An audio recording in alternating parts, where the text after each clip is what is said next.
Welcome to the Adventures Club of Los Angeles, everybody. My name's Rich Mayfield, member 1211, the president. I'm here tonight with Alec Shumate, member 1210. And tonight is a special presentation because we are doing a report on an expedition flag. You're returning this expedition flag to us. So why don't we start off, what flag number is this? So this is flag number 127, the most recent flag we have sent out as a club. And yeah, as part, I'm sure as you know, but for those who are watching at home who are not familiar, when a member applies for and takes out an expedition flag, part of the deal is that they then return it to the club, give a presentation, and it gets added to our flag collection that goes back throughout the club's 100-year history. And you get your deposit back, right? And you get your deposit back. So thank you for bringing the flag back. We appreciate it. But what do you need to do, for those that don't know, to get an expedition flag? Like you mentioned applying to take a flag on an expedition. What does that entail? What qualifies you to do this? Sure. Well, in terms of the application itself, it's pretty straightforward and is available to all members. I think it's on our website for any member to access. In terms of the criteria are kind of amorphous. There's no set box check criteria for what constitutes a flag expedition. And so ultimately, it usually comes down to the discretion of the flag committee. But some of the general qualifiers that they look for is that it can't be a credit card expedition. Generally, you have to be putting some kind of skin in the game, you know, that you're bringing some skill set to bear, taking some level of personal risk, and then ideally that you're going to or performing activities that could be considered off the beaten path. And somewhere between the lines of those three kind of pillars, expedition flags are either awarded or denied based on the member's application. So yours was awarded. Why? I don't know. You were in that meeting. You can tell me. I was. I don't know. But people got to find out. Like what made this particular trip special? What were you doing? I think in this case, I think this is maybe an interesting example because again, the places we were going, at least in part, were not particularly that off the beaten path. Specifically, the scuba diving component. So we were diving on pretty well-known and pretty well-maintained reefs as part of the Roatan Marine Park off the island of Roatan in Honduras. But the work we were doing there was slightly more off the beaten path. So we were going to be doing microplastic surveys, working with some kind of technology. I think some kind of, I don't know if they're cutting edge or not. This is where the science kind of goes beyond my awareness. But you know, using novel technologies to try and come up with some scientific surveys. And then there's the submarine component and the mission with that to tag sixgill sharks. So again, even though the location and some of the tools or means we had to get to where we were going were somewhat accessible to people off the street or credit card adventurers, the goals and the results that we were striving for were more off the beaten path. So I think that's probably what qualified this as a flag expedition. Yeah, I think that's important. You know, I mean, with a credit card, you can pretty much get anywhere in the world. So now it becomes a matter of what you're going to do when you get there. Exactly. Right? So the two main things were you were doing microplastic surveys, and we were tagging what type of sharks again? Sixgill sharks. Sixgill sharks. Yeah. So these are prehistoric sharks. We'll get more into it later, but they're I think their ancestry goes back 200 million years. They have more closer ancestry to the fossil record than any living ancestors, and they live from anywhere between 500 to 3,500 feet deep. In, I think, generally waters around the equator, but I think they're pretty widespread. But they live deep, so you have to ideally find them deep to find them in their natural habitat. So on this expedition, what was your part? Like you're part of a team, right? So what was your component? So my role is always the soft skills that an artist brings to the table, which I'm more than happy to leverage on all of these trips. So I was going along again in kind of the official capacity as expedition artist, which is a long forgotten role on any expedition team, but you go way back, especially pre-photography, but even going forward, once photography had been invented. And Ernest Shackleton, for example, had an expedition painter and artist along with the expedition filmmaker and photographer on his ill-fated voyage. So there is a long history of expeditionary art. It's obviously a smaller field now than it was, but I like to try and keep that tradition alive. So that was the official capacity that I was along on the trip for. And I also wanted to challenge myself to see if I could sketch and draw underwater doing scuba diving, which I found a way to do, which was a lot of fun. Just kind of pushing. Grease pencil?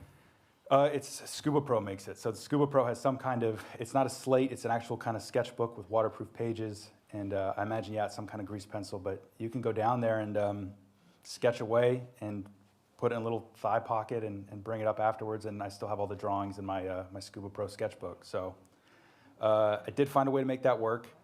And then I also am an advanced level scuba diver. I got my advanced certification on this trip. I went down a week early before the rest of the team got there because I wanted to make sure that I would have the skill set to accompany them on whatever diving they were doing. And so I was also along in kind of an research assistant capacity for some of the technical stuff we were doing with the laser, the underwater laser, and pretty much any other research that was going on. What percentage of the people on this trip were I guess, non-divers? Like, who went on this trip that wasn't a diver? I think most of the core members were pretty high-level divers. I think the lowest level certification for a lot of the night diving we were doing and the technical stuff we were doing with the laser, you had to be at least advanced level certification. And I think we had a couple master divers and scuba instructors and stuff along for the trip. So generally, the diving experience amongst the team was pretty high, and I felt pretty comfortable with those guys. You kept up? I think I kept up. Yeah, there was one of the dives towards the end that I was really proud of. We kind of started with a larger team of different people, kind of loosely affiliated with the Explorers Club, and everybody had different projects, multidisciplinary projects they're working on, different degrees of diving experience. And then as the week went on, specifically when it came to the laser reflectometry, which was the microplastic survey on the reef, the team got smaller and smaller and smaller. Just because of the amount of data they had to get. So basically, and we'll get into it, but you had to pick up this underwater laser and move it to different spots, plotted points on the reef, on the seabed, to get enough data on how much plastic was in any given section of the reef. And so you needed a small team that was experienced divers and could move the laser rapidly within the course of a tank of air. So that team got smaller and smaller, and then the final dive that went out, we thought we were done. I thought I was done diving for the trip, and there was one team that was going to try and get one more data set. It was going to be like 3 or 4 guys. The more experienced divers on the trip were going to go out real quick and just try and knock it out. And one of the divers had gotten slightly narked earlier from an accident involving the submarine, which we can get into. And so I don't know if I was next man up. I don't know if I was just overly eager. I like to imagine that it's because after diving me for a week, they thought that I could handle myself under there. But I got plucked for that final dive. And, you got to play with the laser. Oh, yeah. And that one was the most fun just because, it was a small group of guys going out there. Everybody knew exactly what they were doing. And I think we were able to get some good data off that one. I mean, I truly wish in my heart that it was a giant laser, like a shark laser, but it's not, right? What type of laser is it? Well, I think we have a photo of it somewhere in there. I don't technically know. It's the type of laser that gets held up in customs for a few days. I know that much. It is a powerful laser, but it's not like a laser beam. It's a scientific instrument, right? It's a scientific instrument. I don't know what its intended purpose is. I don't know if it's intended to be used underwater or if that's just a capability that it has.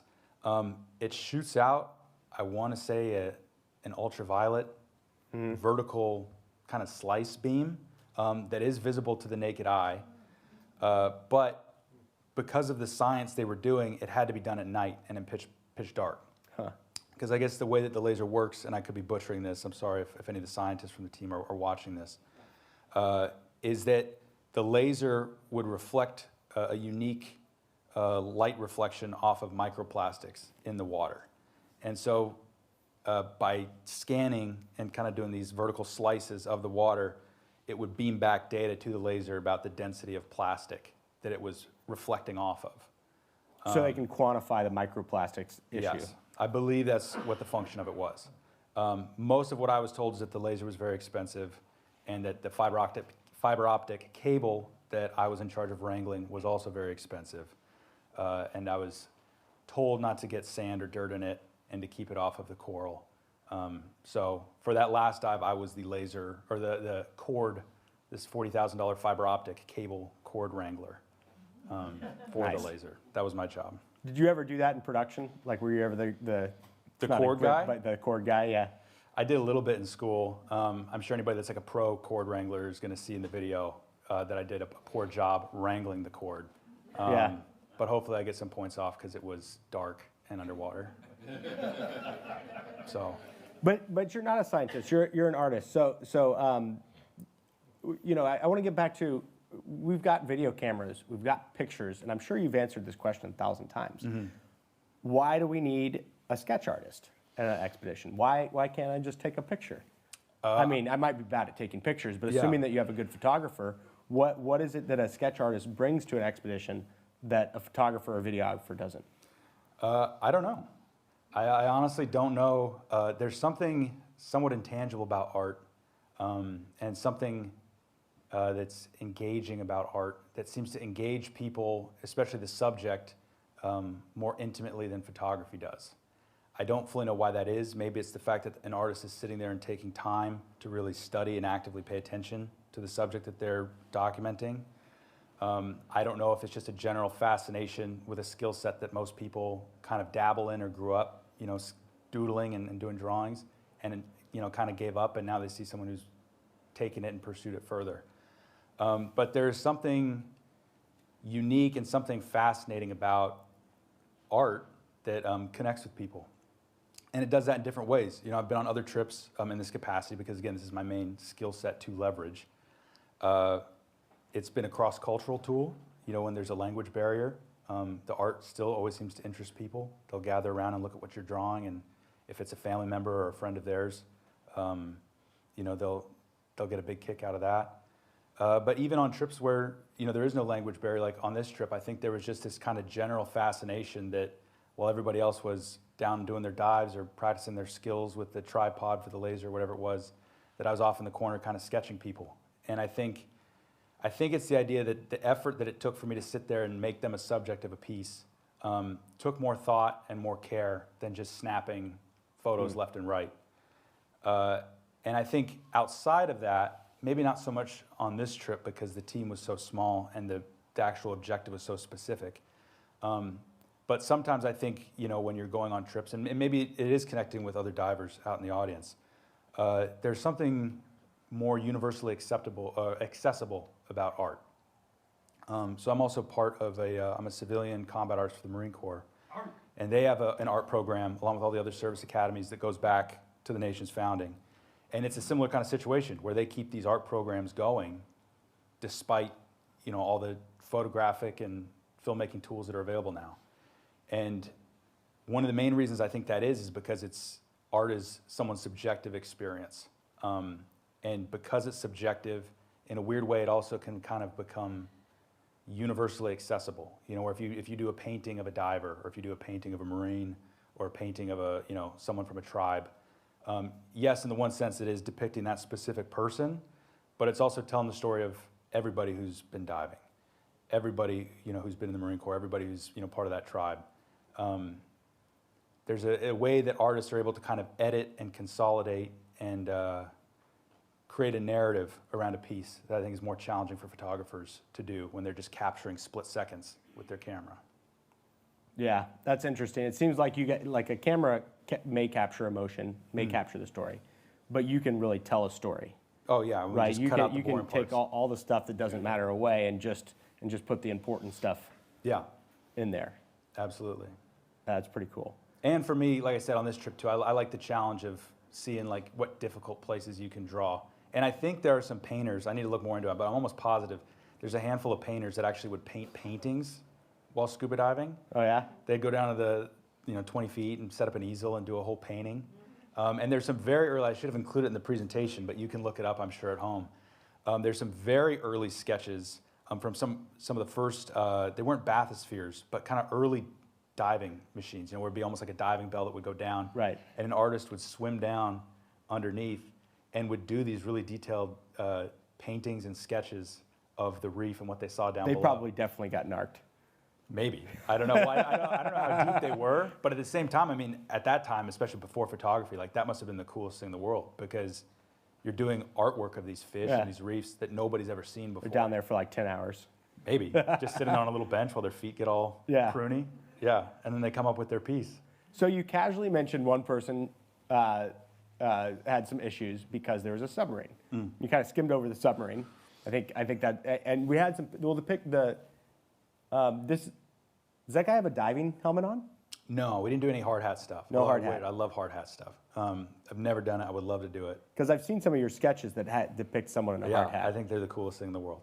But Yeah. no excuse. If there was an excuse to wear hard hats on this trip that I could have lobbied for, I would have lobbied for it. But I mean, they didn't even let us wear gloves in the marine park because they're worried we're going to like touch stuff. So I'm pretty sure they didn't want to give us a big steel helmet that we could then just swing our head into coral and stuff. Yeah. You know, and clomp around on the bottom at wind. But maybe before we get into the submarine stuff, though, I do have a couple video clips that I kind of spliced together. And since let's take a look at some of the we touched videos. base on the laser reflectometry side, I kind of composited all the dives we did. And so a little bit of background, what we would do, kind of our diving day, we'd go down during the day to kind of scout out the location that we were going to be diving that night. And we'd go down and practice the skills and kind of try and get a lay of the land and where we're going to plop the laser that night. Sometimes I think we would leave markers behind so that we knew where to place it when we came back in the dark. And then that night, we'd all load up onto the boat and go out and try and get as much data as we could. Were you on like a mothership, and then you had like little tenders and stuff that went out, or were you just offshore? No, we were just offshore on a little dive boat. We came back, there was a little bar and restaurant there that we always got back to just in time, right before closing. So we timed our dives just right so that we get there, and then one person had to jump out of the boat in their wetsuit and run up and put orders for burgers and fries in for everybody real quick before the kitchen closed. Yeah. While everybody else hauled all the tanks and stuff. I feel like you could have made a deal with that restaurant. Be like, hey, every day. You would think. 15 burgers every day. You know? But I think it was one of those deals where every day we're like, we're not going to get burgers again. And then every day after the diving, it was like, let's just get a burger. For sure. Yeah. So you want to run that first video clip? This is you guys in front of the submersible. Line you want to set up the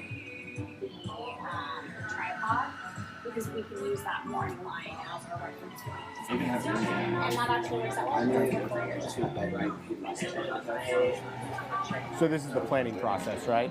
That's our dive schedule. Be here by 5. It's pretty packed. It's gonna be really. It's gonna be tight. Like we're either gonna be at like between 20 and 30 feet on the same patch, or at like 50. Video full water.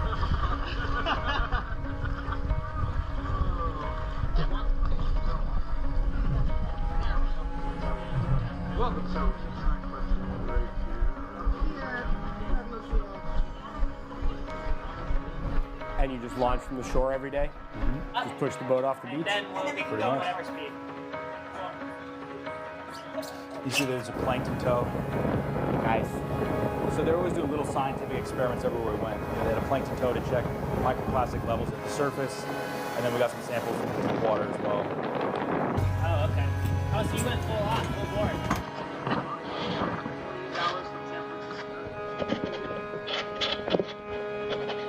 Those are floaties so we could attach the fiber optic cable to the mooring line to keep it off the coral. So it's a hassle.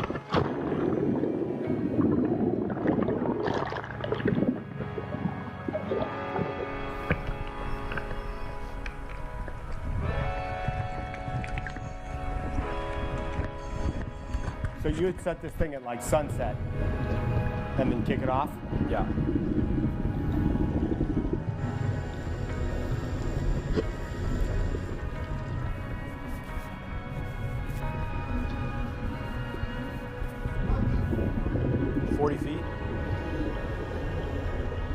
Well, ranging from 20 to 40.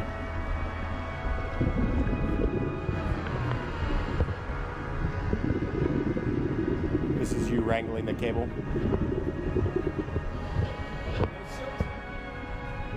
There was if you kicked it up, but we tried to keep our fins off the bottom.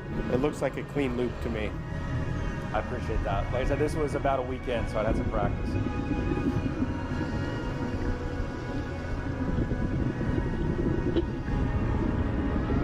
you see the laser firing there?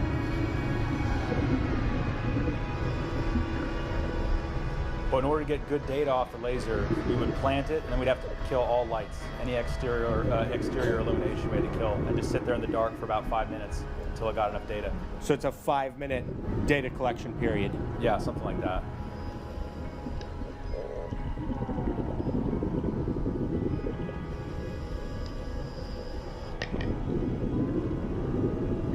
see that point there had a marker on it that we mapped out earlier in the day.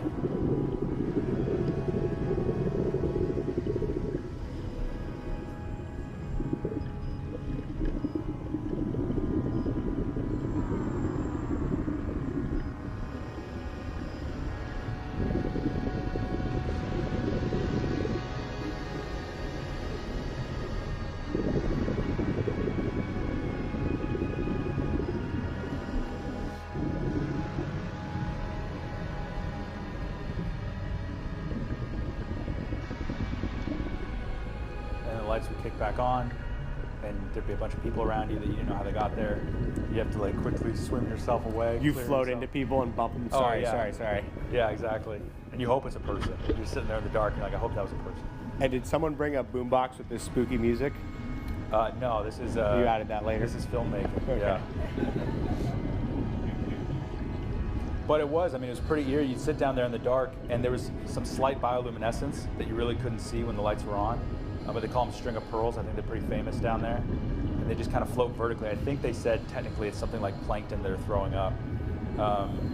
But there'd be bioluminescence floating down, and then if you swept your hand back and forth, you'd see the bioluminescence as well. And the laser actually, as it would flash across the reef, would actually kind of charge some of these bioluminescent plankton as they went. So sitting there in the dark and just kind of watching the dark shapes of your friends float by and seeing the bioluminescence was a pretty eerie, unique experience. So did you or anybody else ever swear that they saw something? Ghosts in the bioluminescence? No. The Virgin Mary? Anything like that? Nothing like that. But that's another one of those things in terms of, diving in the dark, at least for me, because it was my first time doing night dives, where I never wanted to look too hard into the dark. I just focus on the task. Focus on the laser. I got to wrangle that cord. It's not my business what's swimming around, 100 feet away. Yeah, for sure. This is a great shot. Is that from one of the photographers? No, that's from my little GoPro that I had. It's just a still. Who needs these photographers, huh? That's what I'm saying, yeah. You just need an artist with a GoPro on his chest. And did you sketch that?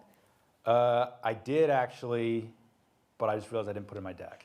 Did you But ever? I sketched it after, so it was not an underwater Yeah, sketch. so what's the difference? You sometimes you take pictures and sketch them afterwards, or you'll sketch live. Yeah. Which do you prefer? Me personally, I like the challenge of kind of sketching live.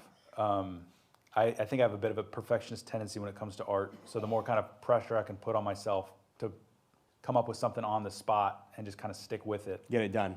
Yeah, I kind of enjoy that, and I like the energy that you get from these pieces when you're done, because again, I think that's part of the subjective experience when people look at them is, it's a contextual thing, that it's not just a sketch, it was a sketch that was drawn, 40 feet underwater with a flashlight, pinched between my head and my shoulder, in the dark while somebody was working on an underwater laser. And hopefully some of that context, or at least some kind of bizarre context, comes through the final piece.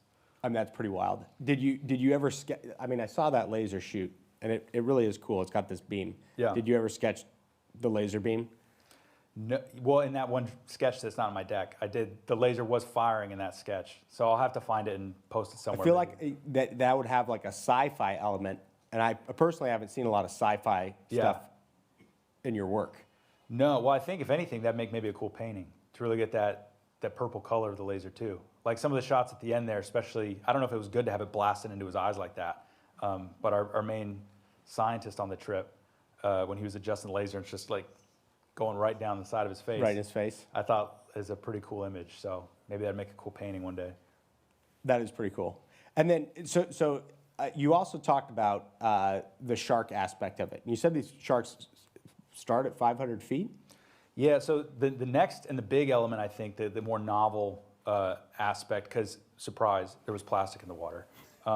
But I feel like quantifying it is an important thing. Because, Yes, absolutely, yeah. People can say, hey, there's plastic in the water, it's a problem. Yeah. But once you have a number on it and you measure it, Yeah. now you can start to address the problem. And Well, people take and it seriously. a quick note on the reefs that, again, I'm not qualified to speak about, but those reefs, at least what I gathered from sitting on some of the education courses that were going on, especially for some of the people that were doing more of the coral nurseries and stuff like that, is those reefs are taking a beating from a variety of angles right now.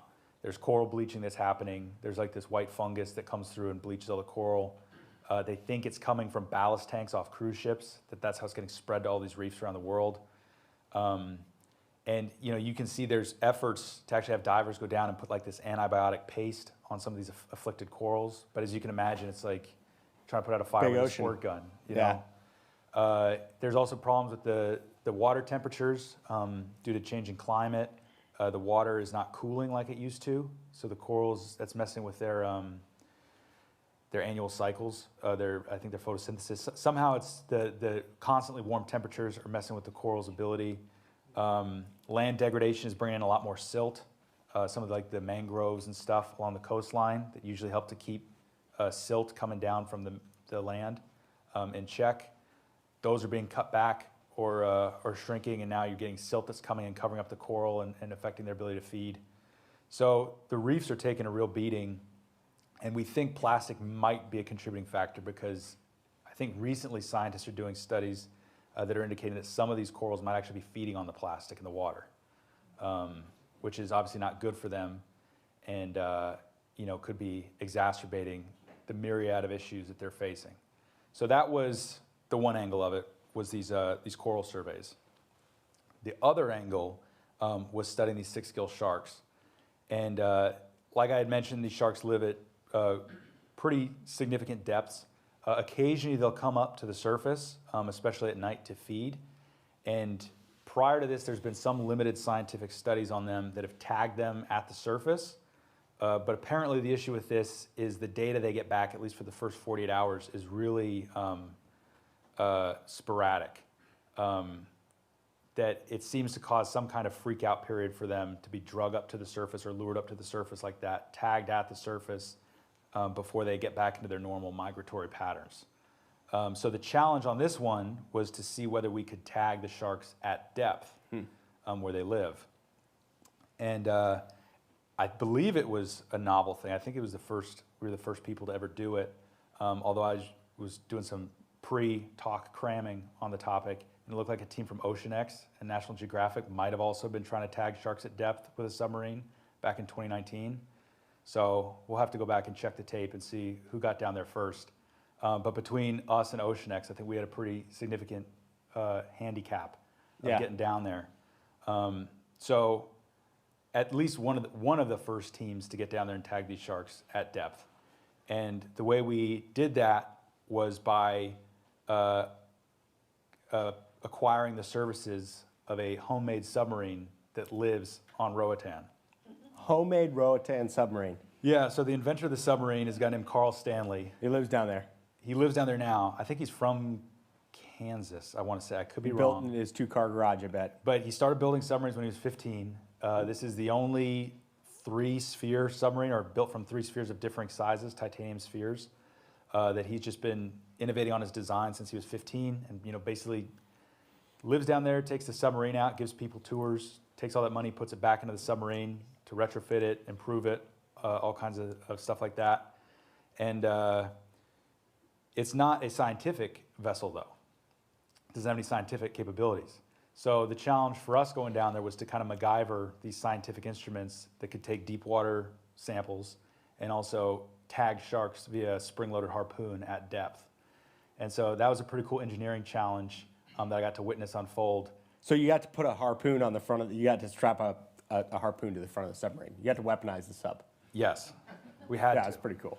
Science required it. Now, I want to stop. When you say at depth, I think this is important. What is the depth? What's the target depth that you're going to? So I think the deepest our teams got was about 2,000 feet. I think the sharks were tagged, I want to say, around between 12 to 1,800 feet. It's not shallow. No, and it's beyond the reach of daylight. So you get down there and it's pitch black. Right. The submarine itself is rated for 3,000 feet, and I believe he's taken it. He's a wild guy. He likes to take it out there and push it.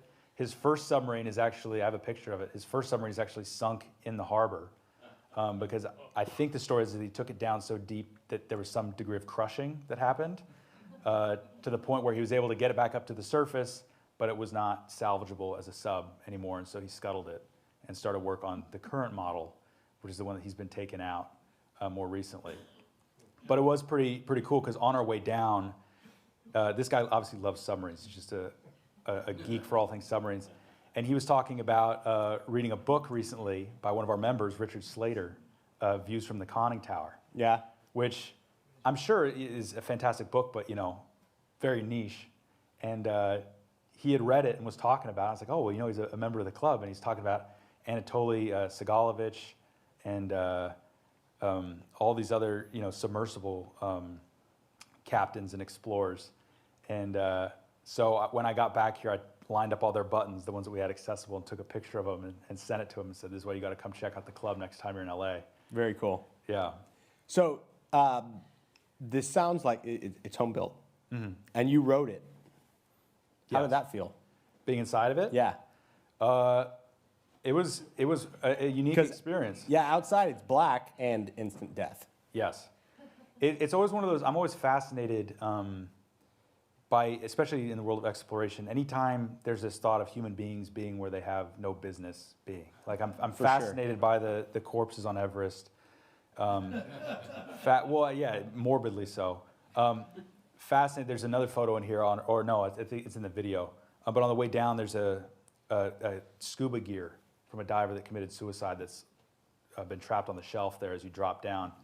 And so the thought of that here down at the bottom, or at least a bottom of the Cayman Trench, 2,000 feet deep, is this little homemade submarine filled with 3 people, just floating through the dark, not for no reason, but still have no earthly business being there, was fascinating to me. In terms of confidence in the submarine, I was in midweek, so the team kind of rotated out in terms of who got to go down and what dives they got to go down on. So I didn't, have any doubts or concerns about the safety of the sub. Although the way that they scrubbed the carbon dioxide from the air, I'm blanking on what the material was, but it was just these kind of open... Sodasorb? Yeah, open trays of some kind of cat litter looking stuff that I guess turns purple depending on the amount of carbon dioxide that gets absorbed. You were back there like a steam engine guy, stoking the coal? Yeah. And so apparently on a sub dive that went down before us, everyone started to get really sleepy on the way back up. And the sub captain checked it and saw that they hadn't brought enough of the carbon dioxide scrubber. So everybody was getting a little sleepy on that one. And so we were nice and stocked when we went down in ours. But it's very claustrophobic, especially being a slightly bigger guy. You're really crammed in there. It's a 4-hour trip, and as you're going down, it gets cold in the submarine, not surprisingly. But it also you get a lot of condensation on the walls, so it quickly becomes very moist and drippy inside the sphere. That's your spit, by the way. Yeah. Dripping back down onto us. And it's a very surreal feeling as you go past the reach of daylight, and then all of a sudden it is. I don't think it was a carbon monoxide or I guess it could have been, or carbon dioxide. But it does make you kind of a little bit sleepy, like you're just floating through this kind of star field of particles and plankton in the dark, and it feels very surreal. There's nothing to look at, nothing in sight, and then slowly once you hit the bottom, all of a sudden you see these underwater mountains that come into view. Kind of, just out of your sight line, and then all of a sudden the lights flash on and all this underwater life is there scraping out an existence at the bottom of the sea. But before we go deeper into the sub dive, the engineering that the team did to come up with these devices was pretty ingenious, because as far as I could tell, we got down there without much of a plan, and they were kind of winging it. So they went to a little Honduran Home Depot and were hauling back materials on their mopeds that they had rented to build these things. So basically the sub is designed with 2 ballast tanks on either side that have a unscrewable cap. And the idea is to basically, it would be the same configuration for both the water sampler and the harpoon, but that they basically create a PVC attachment that would screw into this ballast. And then it connects to a vertical thruster, which would then be capped. And I guess then by pulling water through that ballast tank specifically, would have enough force to either then bring in a water sample, and then they had a device that had a plunger on either side that was spring-loaded to then trap the water, or in the case of the harpoon, let loose the harpoon and shoot the dart. And so the team was, assembling this thing, and I got to help a little bit with the assembly there, which was fun, and made this kind of stovepipe, for the water sample, this kind of stovepipe contraption that had this encased plunger device that would capture and hold the water, and then filter it through a plankton net. And then in the case of the harpoon, again, this long arm with the dart on the front that once you fired that vertical thruster would let loose the spring, fire the harpoon directly into whatever was in front of it, which again makes it very difficult for the pilot of the submarine to try and line up this arm with these sharks that are swimming by. Right. Because I mean, that 3-bell submarine doesn't exactly have a lot of maneuverability, right? Yeah, I can't imagine. And I guess that's why we had 5 tags. And as I understood it, the tags were pretty expensive. Spoiler, but did you nail one or what? They got 2. Ooh. Out of 5? Out of 5. So 5 shots, 2. Yes, and I don't know if they bad. fired all 5. I think, and I'm pretty sure they fired one that missed and got shot off into the murk abyss. there. They're like, oh, there goes our however many thousands of dollars that tag was. Well, that was the plan. Like you bought 5, and did they feel successful with hitting 2? Yeah, I would say absolutely. Yeah. I think there was definitely a goal for hitting 5. It was one of those problems that I don't think anyone anticipated how difficult it would be until we were down there. But I think being able to get 2 was a big accomplishment. And one of those tags came up and was set for, I believe, 30 days before. And I think I have a picture of the tags. They're these little kind of sensor buoys that had a time detach. So they would ping data, and then at a certain point they would detach from the shark, float back to the surface, and ping more data to a satellite, where they could then ideally also be recovered if we had the capability to do so. And I know there's been talks about sending another group down there to try and recover some of these tags, one of which is still on the shark, and I believe is timed or scheduled to pop up sometime mid-July. How long did you say? 30? One was 30 and one was a full year. Okay. Yeah. I mean, don't you have to get them right? Like they pop up and they ping their location. You got to get them pretty much right away, right? I think they transmit some of their data once they For hit a long the time? surface. Yeah. So I think that recovering them is an optional thing, I believe. But I could be wrong on that, because I know the one that did pop up, we did get data off of it already. So whether Right. it was pinging it at depth, which I find hard to imagine, but maybe it can, or it just popped to the surface and then uploaded all of its data to whatever satellite was looking out for it. We did get data off the first tag. So, do you have video of this harpoon firing? Please tell me you do. So that's going to be in the documentary that's coming out about this trip. I just have the humble GoPro and cell phone footage. And I tried my best to get some of the footage off the guy who was filming the documentary, but obviously since it hasn't come out yet. I mean, that's the coolest shot of the whole thing, this thing going off, right, and hitting a shark. I'm sure it's in the documentary. So at the end, He's not going to let you have that clip until the documentary airs, huh? Yeah, well, I mean, that's the money shot. That's Yeah, gonna be the that's best it. part of the documentary. That's what he's, trying to I sell thought we were going to Discovery get Channel that. I on. thought that's what you're queuing up right now. Okay. No, well, maybe since we started broadcasting on YouTube, maybe in the old days when it was like, under lock and key here at the Adventurers Club, maybe we could have gotten an exclusive sneak peek. But Sure. In the meantime, I do have some footage of the sub going down. It's an amalgamation. Every time we went down, because different teams would go down, nobody really saw the same thing aside from the sharks. But every time, teams would see different, strange wildlife. One team would see some kind of deep sea octopus. Maybe it wasn't an octopus, maybe some other kind of cephalopod. Yeah. Then there were some deep sea jellies. One jellyfish, although it wasn't a jellyfish, it was a satanophore. I think we had a biologist on the team. But I think the satanophore is presumed to be a new species. The guy on our team, Dr. Payne, was very excited when he saw it. Did he name it? I don't know. He was going through all the genus and trying to figure out if it was an existingly or a known species. And he said, based on everything he was researching, he couldn't find it anywhere. So I'm assuming that He gets to if name that's true, it. he would get to name it, which would Yeah. be pretty cool. So before we roll the video, though, when you go down there, because I want to kind of impress how difficult this must be. What do you got, like 80 feet visibility? Is it pretty clear down there, or less than 80 feet? It's pretty clear aside from the darkness. Because the darkness is going to limit you to 100, 120 or whatever. I would say, 80 feet sounds about right. It's tough to tell through the plexi. Sizes get distorted of things. So you got to parachute in to the middle of nowhere, Yeah. and you got a 80-foot radius, Yeah. and you found sharks. So he would bring down bait for these sharks. Okay. So he knows how to get the sharks to come out, and he would bring down, I don't know where he got the horses or pieces of horses, but he'd bring down horse meat and plant it at the bottom of the ocean, and then these sharks, I guess throughout the week, would come by and feed on this horse carcass. I mean, horses die, and you got to do something with them. That's what Not I'm a huge assuming. market for the, yeah. Yeah, I didn't think horse would be in the shark's diet, but it sounds like these sharks eat pretty much anything. Yeah.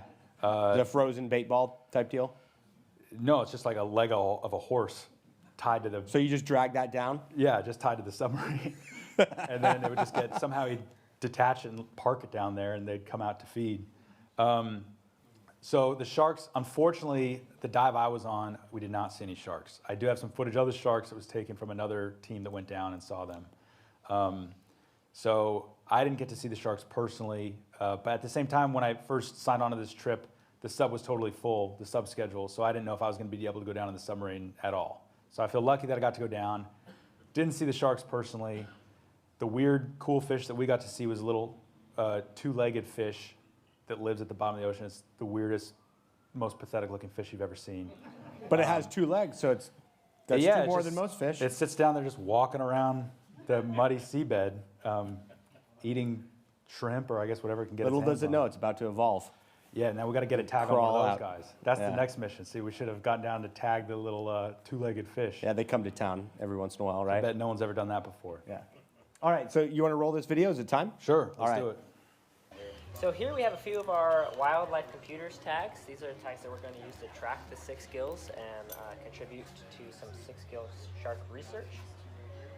Basically what we have here is we have the spear side of like the harpoon with an actual tag or barb, I guess we'll call it, that's going into the shark. So this spear on, it's going to pull water through the top. That plunger will descend slightly, and the water then gets let into the sissa, will go through the plankton toe, and that plankton toe will catch. Oh my god, we're going down! It is cozy as can be. Gives it a human element. Oh, it does? Yeah. Dude, it's gonna be so weird to see the other guys in the water, like, swimming around. It's gonna be So in retrospect, I realized what we should have done was attach the flag to the outside of the submarine to get it nice and crushed at depth. But we There did you take it go. down in the submarine. But next time, we'll put it on the outside. Come back with the mini flag. This is a legit submarine. Yeah. I thought it was going to be more like a Mad Mike rocket.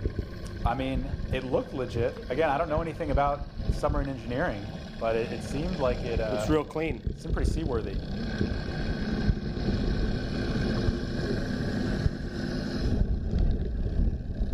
Get ready to cue the eerie music.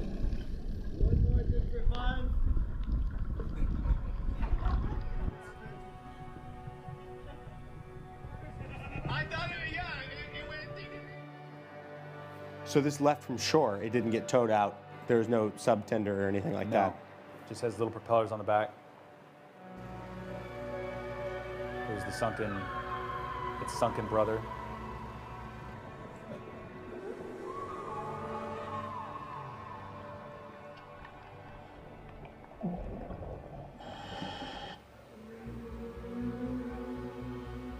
Yeah.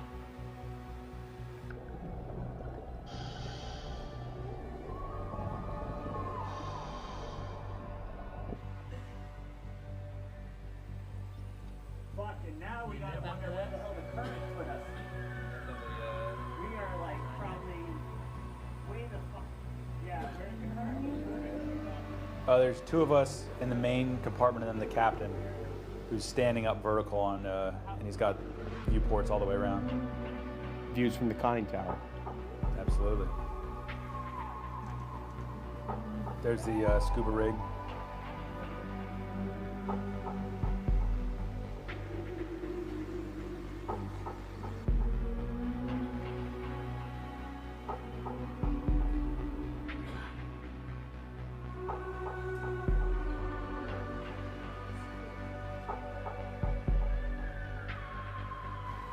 Let's keep going for like a good 60 seconds. So that's what the water sampler looks like when it's firing. 200 feet higher, found the initial drop zone for the horse bait and found drag marks from the sixgill sharks. Went on to spot several others, and then now we're here. And we found the remainder of the horse 200 feet deeper.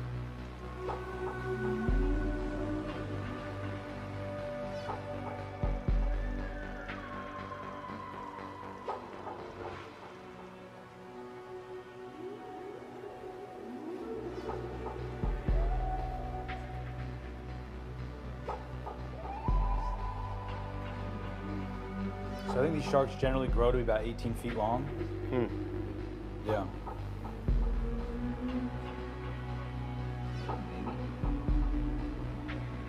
Oh, geez. Oh,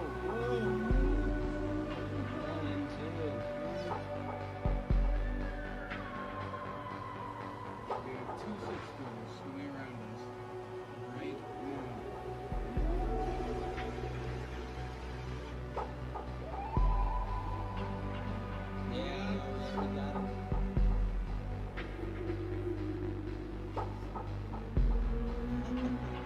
Those are pretty big. Yeah.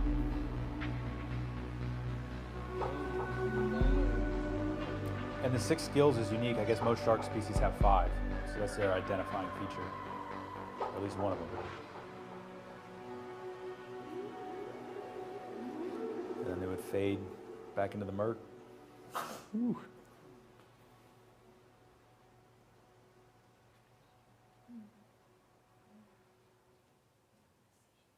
So I'm interested to know, because, and maybe you know this.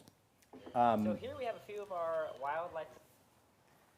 Compared to, I don't know how many people have been to space, and I don't know how many people have been as deep as you went in that thing.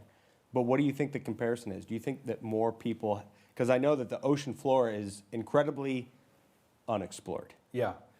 So do you have any idea of how many people have been to this depth? I don't know about that depth. Probably a good number, because again, this submersible is commercial. Like, you can go down to Roatan and hire this guy to take you down to look at whatever. Is he insured? I assume so. If someone insures him, I'm down. Yeah. If he can get a policy, good enough for me. But I think on the dive we were on, I do remember a point where he got down and said, I think we're in a new spot I've never been to before. So again, he kind of goes out and explores things. And Nobody's ever been. If he hasn't been, nobody's been, right? Yeah, so he just goes out there, and I think this is, again, it's his business and his hobby. But he'll go out there and explore new areas no one's ever been to before, mapping new spots. And I think we were lucky enough, even though we didn't see any sharks, to be in kind of a new area for him that he was exploring at the time. I do think, looking back on the whole space race and whatnot, I am kind of surprised that they didn't pull more from submariners and divers, because again, the conditions of each seem very similar to me, again, as an outsider looking in. But it did feel quite similar in that sense, especially when you reference the idea that here you are within these very narrow parameters, you're safe and allowed to exist in this place. But if something were to go wrong, there's a lot of reasons why you have no business being down there. For sure. Yeah. More submariners have been getting into the space program for that reason, because it's less of a pilot thing. Because Well, even the mentality. Fly. Even the mentality of guys. I mean, again, we were down there for 4 hours, but people that go on a much deeper dives. I think those dives that they've been doing recently to the bottom of the Marianas Trench take a whole day or something like that. Or 3 months. Yeah. So those would definitely be my first candidates if I was looking for someone to plop onto a space station who I knew wasn't going to go crazy and. Oh, you go crazy. Well, then get the guys who are manageably crazy. Exactly. Yeah. That's pretty wild. I think that's incredibly special. I think that's obviously a flag-worthy trip. Yeah. Well, like I said, I feel very lucky to have participated. It was also an Explorers Club expedition flag trip. And I know that our two clubs have a long history together, a lot of cross-membership here, especially in SoCal. And so I was glad to kind of keep that relationship and that camaraderie alive. And I know a lot of the team members were really excited because the Explorers Club flags, they have a set number that rotate. So our flag, I believe, was number 211, and it's been on multiple expeditions, so you can't personalize them. So I think the team members got a kick out of being able to sign their names onto our flag and know that this one flag is the only one for this trip and will be hung up here for as long as the club exists. That's pretty cool. Yeah. So I'd like.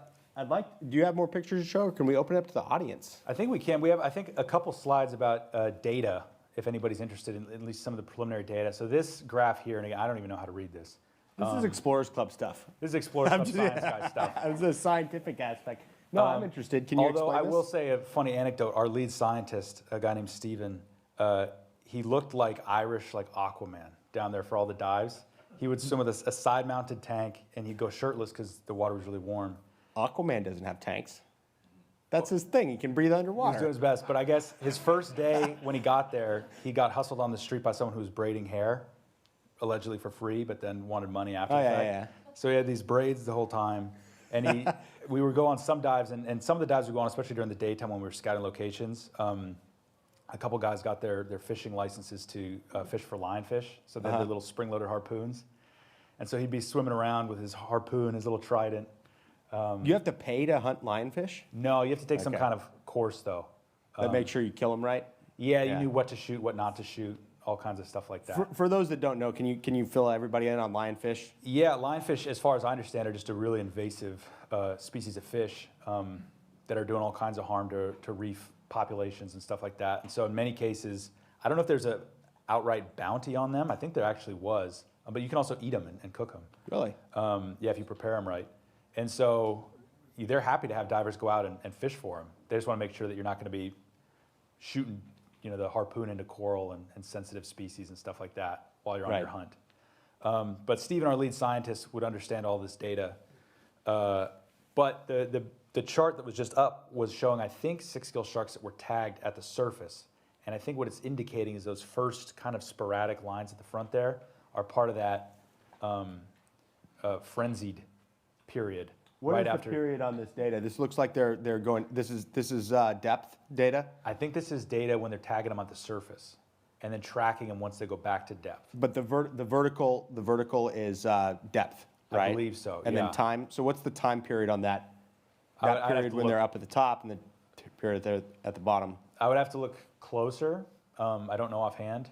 I just know that most of what it was designed to indicate was this kind of frenzied period at the beginning that was messing with their data samples. 5 days. Is that someone's? Yeah, across the bottom, 5 days. And the, Yeah. and the bottom one is your tagging, and the top one is the. I think these are original tags that were tagged on the surface. Okay. And then our data, I don't know if we have this type of data yet from our tags yet, but the hope is that the patterns you see towards the end, which I guess are supposed to be more indicative of their regular migratory and feeding patterns and their depth, patterns, that's going to be a more consistent graph. That with would our be data. interesting. But at the end of the day, it tells you whether or not that's because they got shot or whether it's because they got shot at depth or at the surface. Because they are getting shot either way, right? Yeah. And Well, that I guess might- that's why you have to see. That might be a reason why they freak out. Maybe. Well, that's why we have to see the data. That'll be interesting data to see. And I think there's a map in there that shows at least the first tag that popped up, where it tracked and where it traveled over the course of those 30 days. So I believe, again, looking at the chart from here, that the green pings show where it was picked up via GPS. So you can see the range of the shark over those 30 days. And then the red dots indicate, it's kind of a timeline. So green dots are early GPS pings, red dots are late GPS pings. And the idea is that once it came to the surface, it got brought in by the currents and is caught up somewhere in the mangrove forests that line the coast. And so that tag is in there somewhere. And I think, again, there's been talks about trying to go and find the tag, but those mangrove forests get pretty thick. So it might be a moot point to try and go fish it That'd out. be a fun adventure, right? Could be, Put a yeah. bounty on it. So is the light areas at the shelf? Is that what we're looking at? We're looking at the shelf. I believe so, yeah. Although I'm not sure if that's I don't know if this is any kind of indicating depth on this map or if it's just a satellite map, so it could be some cloud cover or something like that. But I know that the Cayman Trench starts there and goes from there. I think it's the Cayman Trench. So is the idea these sharks are like hunting up that wall? Yeah, so the idea is that at night they come up for larger fish and prey. So they're nocturnal hunters, and they'll come up to those depths, I think, between 500 to 300 feet, I think is usually kind of the highest they tend to get, especially the adult ones. And then during the daytime, they drop much, much deeper. That's pretty interesting. Yeah, again, it's a species that, as far as I'm aware of, they really don't know that much about because it's so inaccessible and so ancient and has so few kind of living relatives. So I think at this point, any data they can gather on them is of interest. And now we're going down there and shooting harpoons at them, right? Absolutely. Oh, and so here's another, this is just to show, this is from the water sampling we did at depth. So you can see this one was taken at 1,250 feet. And we did find microplastic in that water. which again maybe shouldn't be surprising, but at the same time, the fact that we were in that one small location doing a 60-second draw with our little stovepipe, and we were picking up plastic fibers in that small sample size of water At 1,250 at 1,200 feet. So And do you remember how did that concentration compare to concentration near the surface? I'm pretty sure it's less because I have also in here a microscope image from some of the sampling we took off of the shallow reef itself. And obviously it's probably a clump or a cluster of plastic, but you can see it's much denser. It does break down as it goes to the bottom, but still the fact that it's present down there means that it's probably getting into these fish's food chain, either directly or through the prey that they're eating. And so this is some of the lab work that was done on the samples we brought up. And yeah. That's pretty cool. All right. Kind of a bummer about the microplastics, right? Because especially if they're getting down to depth, because plastic photodegrades, right? So Yeah. it needs to Once be it's down there. It needs to be, yeah. Once it's down there forever. Yeah. And we did see a couple beer bottles and stuff that had made their way down there too. Yeah. Although those are obviously doing much less harm. I mean, glass is inert, right? Yeah. Well, that's what they tell us when you throw it overboard. Yeah. But I mean, the microplastic thing is a huge issue. And just recently, Yeah. I think there have been studies coming out saying that they're finding it in people's stomachs, that we all have microplastics. And I think recently they also found it in our bloodstream. So the plastic is everywhere. I don't know how you get away from it. I think the ultimate consequences of it are still largely unknown. But I know there's a big push, obviously, to try and find some kind of solution Yeah. to deal with this issue. You studied the Mekong. Yeah, I mean, the Cambodia trip I was on was also doing microplastic surveys. Right. So again, it's a huge issue for all of these,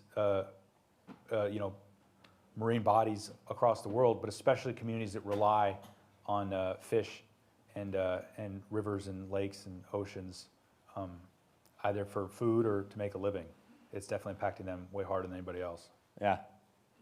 All right. Well, hey, I'd like to open up to the audience for questions. Sure. So David's going to grab the mic. Please wait to get the microphone so we can all hear you. So if you have a question of Alec, wait for the microphone and we'll get it to you. Dan Dobson over there. Yeah, just a question about the sketching underwater. It seems like anything underwater is like way different than air, obviously. So how did that affect your technique to like actually sketch underwater? Did you have to practice? Was it difficult? It was a little bit different just because there was less friction from the pen and the paper. And so the style was a little bit different.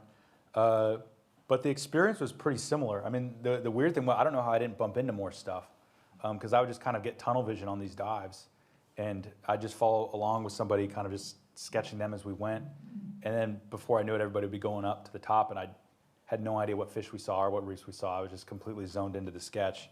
So luckily I didn't bump into too many things, but the experience itself wasn't that different from doing it on land, which was kind of cool to see. Did you ever suck your tank dry on accident? Oh yeah, I'm a heavy breather. You're just sketching all of a sudden. Oh no, nothing like that. Okay. Luckily, I impulsively was still checking my air because I know that I just breathe heavy. There was me and a couple other big guys on the trip that just would breathe through our tanks. Yeah. Not twice as fast, but Shame. much faster. You'd have the dive masters that would be those that are just sipping air. Steve Lawson over there would give you a hard time every time. How much did you come back with? Oh, I still got 1,500. Oh yeah, we pushed it. We pushed it to the limit. Michael Lawler. Yeah, why Roatan? Why did you pick this island? Was it because of the accessibility of the submarine or particularly good visibility, or you thought the plastic count would be high, or what? I believe so. I think it's because, one, it's a protected, I think in terms of the microplastic component, it's a protected marine park and reserve. So I think it's a community that's done a really proactive job of trying to protect and preserve the reef. And so I think that's why it was of particular interest to see how their efforts were succeeding or coming up short. And then in terms of the sixgills, I think it was the fact that A, is a known habitat of theirs, and the accessibility of the submarine that we could rent out basically for the week to go on these dives with. I think that'll be a compelling story for the data too. This is as good as it gets. This is a marine park. Yeah. So if we've got plastic here, this is as good as it gets out there. Do you And think look the at source of the plastic was from the island? or was it widely dispersed throughout the Caribbean? That's a question I don't know.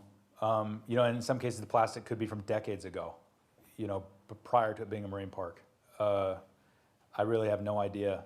But again, I think the goal is to see that, you know, here in a place where people are being hyper proactive about it, what's the condition of some of these more pristine reefs that we have when it comes to the plastic. And this was your third flag from the Adventurers Club. How does this compare to your first two? They're all different, and I think that's part of the fun of being a part of a club like this is, you know, someone made the quip that the only thing anyone in this club has in common is that they have nothing in common.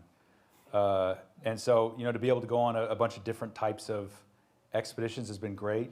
And again, to be able to kind of source myself out as an artist, the soft skill of art, you know, makes it kind of universally applicable to a variety of settings. So it's fun to be able to go on dive and submarine trips and then to go on cultural or anthropological stuff and kind of get a nice variety of adventures in there.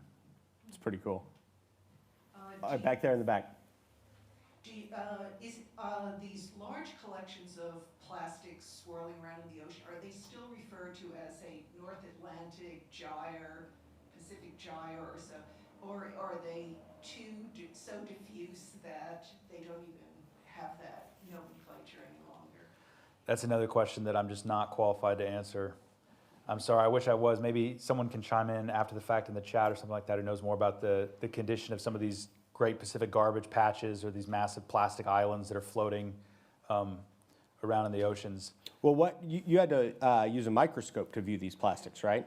Yeah, at least where we were, you know, I didn't see any massive plastic patches or anything like that. And again, I think part of that is a testament to the care they've put into their marine park to try and keep it as pristine as possible. So this wasn't like a visible piece of trash, right? This was microscopic, microplastics. Yeah, and even in the shallow reef, you know, they're, for the most part, absolutely pristine. You did not see a lot of trash, not a lot of stuff, but then you take the water samples and put them under the microscope, and that's where you see all these plastic particles that are still there, present in the water. Question number two. Well, actually, this is just a comment then. At least the one place in the world where you can see sixgill sharks at recreational dive depth in the daytime is in South Africa. It's basically between Cape Town and Simontown, and the dive specifically is called either Castle Rock or Pyramid Rock for people who do know South Africa. So they are, I'll say, quite fantastic because, as you say, you get close to a big shark. Their tails are huge. Only thresher sharks have larger tails, so they're really, really nice to see. That's fantastic. That's cool. So I have a question on the shark, or not comment. Questions? Watching them, their economy of movement, they seemed very energy conserving. Their balance, ballast, their depth control was amazing. Yeah, it was interesting because I was reading up about the sharks a little bit, and I believe it said that they're positive buoyant, which is surprising that they live at such depth, because I guess they have an easier time coming up than they do going down. And I don't know whether their economy of movement is about conserving energy, you know, because their diets maybe are somewhat limited by what they can, you know, what kind of food they have access to, or if, you know, they're just straight ambush predators, which I also saw was, you know, part of how they go after prey. So they move fast when they have to. Ambush that dead horse. Ambush whatever, you know, that dead horse, you get a current going, you know, that horse can get some legs back under it. I think we have some questions from the chat. Absolutely right. Thank you so much. This next question is from the chats from William Price. How does the laser differentiate between microplastic and other debris? I think it's something specifically to do with and again, this is technical terminology that I'm not qualified to talk about, but there's something specific about the reflective quality of plastic versus metal versus, I don't know what else would be down there. Shrimp, whatever. Yeah, definitely. Biologics. Bioform stuff. There's something unique about the reflective capacity of plastic that the laser could pick up on. At that wavelength, specifically with UV. Yeah, you know what would be really cool is actually, someone touched on it, is if they could type the plastic to like a manufacturer. Like not just like, hey, this is ABS or PET or whatever, but this came from this manufacturer at this facility. That would be a cool chemistry project. Because then Maybe. you could trace it back. Someone mentioned, where did this plastic come from? I think Michael said, where does it come from? Well, at the very Maybe least, they too, could figure out one day. you could probably date it maybe that way too. Yeah. And at least see like, is this recent plastic that's still dissolving, and in that case, maybe there's something we can be more proactive about, or is this really old plastic that goes back decades? One more question back there. Well, Let's keep it to questions. So do you have any questions for Alec? No. Okay. Any We'll other get together questions? after the talk. Six-gill shark. Yeah, well, You help. I'll go ahead and just cut me off there. It's kind of a shout out to conservation on six-gill sharks that they have big fatty livers or so, and great white diving became very popular in South Africa, and fishermen realized that they could fish for cow sharks and use them as bait for the great white sharks. Yeah, that's why I'm surprised to hear they come to the surface in South Africa, because I believe great whites do hunt them. So it seems like it would be hazardous to their health to be coming up into shallower waters. But I think I hear a presentation coming on six-gill sharks maybe in so. our future. Like I said, they seem to be of interest to a lot of people. So the submarine, how far does it commute to the descent zone? Because going on its own power, I'm really amazed at the power reserves of this thing. And do you know what kind of batteries it runs, or how it runs it, what kind of power it's got? I don't. I wish I knew more about the actual technical specifications. But we went out. It was a 4-hour trip, and I know that some of the dives can go as long as 8 hours. I mean, did it just go a couple hundred yards from its home base and drop straight into the deep, or did it commute on the surface a good long ways? No, we dropped down pretty quick, but we were still traveling. We weren't dropping straight down. We had lateral movement going all the way down as we dropped down into the beginning part of the trench. Yeah, the surface is very bumpy in a sub. Well, it's not fun. That goes back to when that diver got partially narked a little bit. The problem was they were going to come down and get some footage for this documentary of the submarine going down, and that's when I was in the sub. And so we had the dive team in the water with the idea being that, okay, they're going to go around and get some footage of the sub. No big deal. And for whatever reason, we were sitting there and it was taking forever. They would disappear and then they'd be back, and then they'd look like they were filming and we thought we were done, and then they'd come back again. And we in the sub had no idea what was going on, and we're just kind of generally confused, like, why is this taking so long? What's the problem? Unbeknownst to us, apparently, because we couldn't gauge it being inside the submarine has a really tough time maintaining its depth at shallower depths. And so it was going between 40 to 80 feet pretty rapidly. And these divers were trying to keep up with it as it was going up and down, up and down. In some cases, actually riding the submarine. And that's why one of the divers got a little bit narked. Did he get narked or did he get bent? Maybe it was bent. I don't know, I'm not up on all my diving Like terminology. his joints? If he was narked, he was confused. If he was bent, he was writhing in pain. Yeah. I think it was a little bit bent. So Okay, I said, yeah. Yeah, that's no good. It was fine. It was not a huge problem, but her diving, and she was the best diver on the trip, but her diving for the rest of the trip was put on hold after that. Oh, yeah. Because again, I guess they were trying to keep up with the sub that would, be up at 40 and then. Well, you got to wait for all the bubbles to go away. Yeah, so. That takes a long time. Yeah, but I was safe in the submarine, so I didn't get bent. That's good. Yeah. That's good. It's like COVID. Like, it never really goes away. Yeah. Like, once you get bent once, you're more likely in the future to get bent. There we go. So I'm very This is unlikely. a technical term for everybody out there.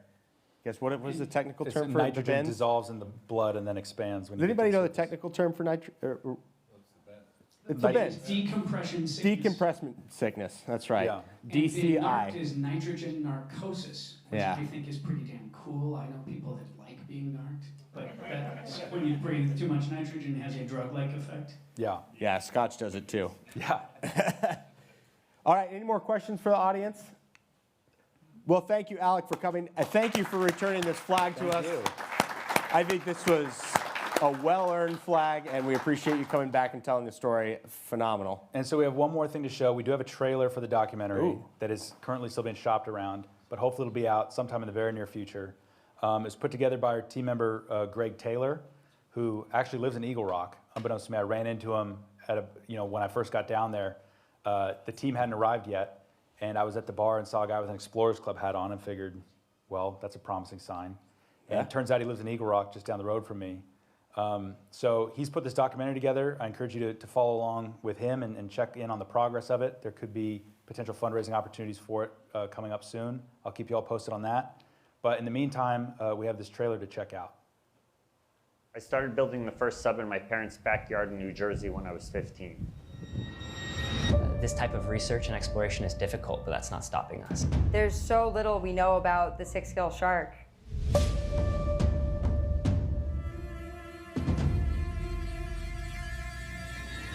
The last thing I want to do is go down 2,000 feet in a homemade submarine. If we tag a sixgill, it will be the first time that that's been done with a satellite tag from a submarine.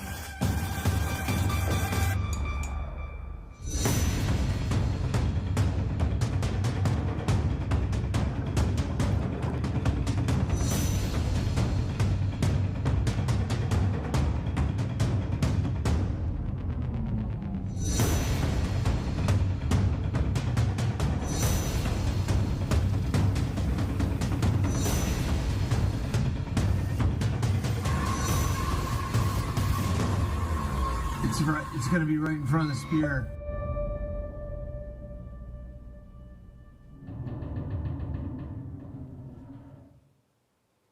Wow.